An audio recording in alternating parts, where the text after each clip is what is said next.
এই পেজ চালাতে গিয়ে কত কিছু যে দেখেও না দেখার ভান করেছি। যেমন এই র্যাকটাকে আমি অনেক দিন হয় পরিষ্কার করি না। আজকে আমি র্যাকটা দেখে আমার কাছে মনে হয়েছে এটা কি আমার ঘরের র্যাক, মানুষ দেখলে কি বলবে। তারপরে এটাকে বের করে এনে হেল্পিং হ্যান্ডকে দিলাম যে এটাকে আজকে ঝকঝকে তকতকে করবে। তো এই হচ্ছে ফেসবুকে পেজ চালাতে গিয়ে আমার অবস্থা। আসসালামু আলাইকুম, আমি রহিমা আক্তার আরেকটা ছোট্ট ভিডিও নিয়ে চলে আসছি। কেমন আছেন সবাই জানাবেন।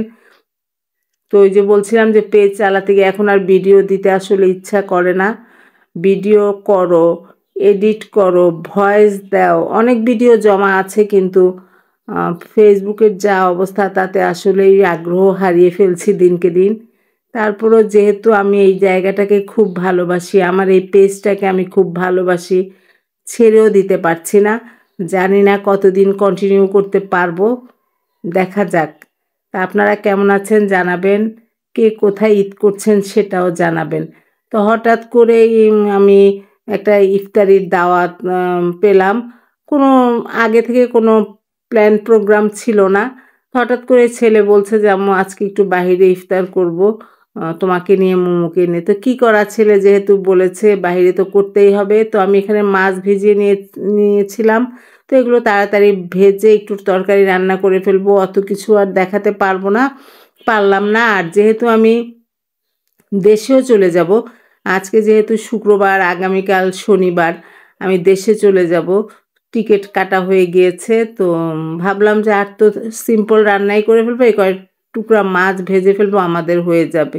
এরপরে আমার মেয়ের ওড়না একবার ম্যাচিং করেছিলাম, সেটা ওর ম্যাচিং হয়নি, আর একটু ডিপ লাগবে। সে আবার বলতেছে আমাকে নিয়ে চলো আজকেই সময়। তো দৌড়ে তাড়াতাড়ি রান্না শেষ করে মার্কেটে চলে আসলাম।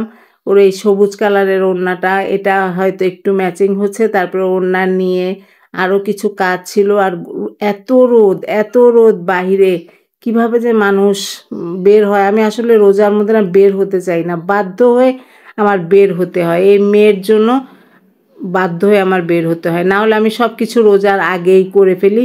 যা করার, মার্কেটিং করার, যা করার আমি রোজার আগেই করে ফেলি। রোজায় আমি খুব কম বের হই। তো যাই হোক, এগুলো করে বাসায় এসে আবার রেডি হয়ে আমাকে আবার ধানমন্ডি যেতে হবে।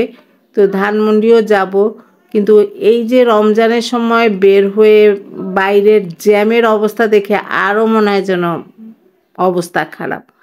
তো যাই হোক, কে কোথায় ঈদ করছেন জানাবেন। আমি অলরেডি ধানমন্ডি চলে আসছি ইফতারির দাওয়াতে। তো আপনারা কে কোথায় ঈদ করছেন জানাবেন। আমি তো আগামীকাল, আল্লাহ যদি বাঁচিয়ে রাখে, আগামীকাল কুমিল্লা যাচ্ছি। আর কেমন হয়েছে ভিডিওটা জানাবেন। হয়তো নিয়মিত ভিডিও দিতে পারবো না, পেজের অবস্থা তো খারাপই, কোনো রিচ নাই, এঙ্গেজমেন্ট নাই। যাই হোক, কিছু করার নাই। তো আমরা ইফতারি শেষ করি, আজকের মতো এখান থেকে বিদায় নিয়ে নিচ্ছি। সবাই ভালো থাকবেন, আমাদের জন্য দোয়া করবেন। আপনাদের জন্য অনেক অনেক ভালোবাসা ও দোয়া থাকবে। সবাই সুন্দরভাবে ঈদ পালন করেন সেই কামনা করে আজকের মতো বিদায় নিচ্ছি। আল্লাহ হাফেজ।